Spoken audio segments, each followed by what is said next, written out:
তোর বাবা কি ছিলেন? আদি, আসছি বাবা। তোমার পার্সেল এসেছে। আমার পার্সেল? কি অর্ডার করেছে বাবা? যাও গিয়ে দেখো। আইপ্যাড? এটা সত্যি আমার?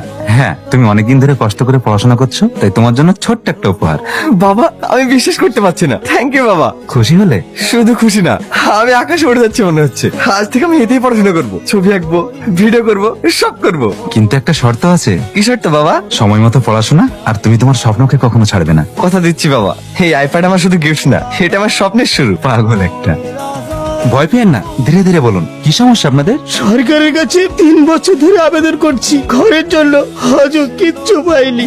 যাদের টাকা আছে তারাই সব ঘর পেয়ে যাচ্ছে স্যার, আমরা শুধু কাগজ জমা দিয়েছি আর প্রধানের বাড়ি বাড়ি ঘুরেছি। কারো কাছে টাকা চাওয়া হয়েছিল? হ্যাঁ স্যার, কিন্তু আমাদের কাছে দেওয়ার মতো কিছুই ছিল না। সরকার ঘর দেয় গরিব মানুষের জন্য, ধনীদের জন্য নয়। যারা ঘুষ নিয়ে ঘর পেয়েছে তাদের আইনত নিশ্চয়ই সাজা দেওয়া হবে। স্যার, তাহলে কি আমরা ঘর পাবো? নিশ্চয়ই পাবেন। আমি যতদিন এই চেয়ারে বসে আছি, ন্যায় বিচার থামবে না। স্যার, আপনি ইমানদার মানুষ। ইমানদার মানুষ সেটা বড় কথা না, এটা আমার দায়িত্ব। আপনারা আসুন, আমি কেসটা দেখছি। এত রাত্রি সব ঠিক তো?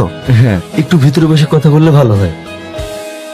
আপনার কাছে একটা ছোট্ট অনুরোধ নিয়ে এসেছি। বলুন। একটা ফাইল আছে যেটাতে আপনার সহযোগিতা পেলে খুব সহজে পাশ হয়ে যাবে।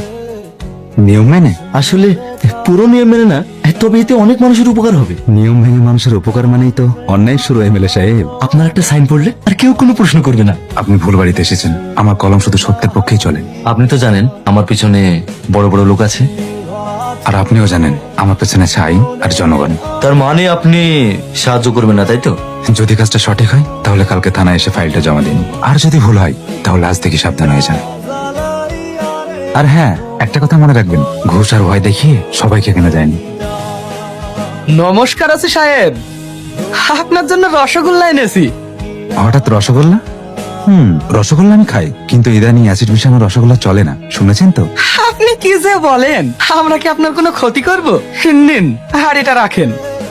রসগোল্লা তো ভালো, কিন্তু কাঁচা নোটের গন্ধটা বড্ড সমস্যা করছে। এভাবে গরিবের টাকাগুলো লুকিয়ে রাখতে শিখেছেন কবে থেকে? সাহেব, নিয়ম কানুন মেনে কিছু হয় না, আপনাকেও তো উপরে উঠতে হবে নাকি? এইটা রাখেন, আর ওই যে ঘর বাড়ির ঝামেলাটা বন্ধ করে দেন। আমি ঘুষ খাই না, আর যারা ঘুষ দেয় তাদেরকে আমি ছাড়ি না। কনস্টেবল!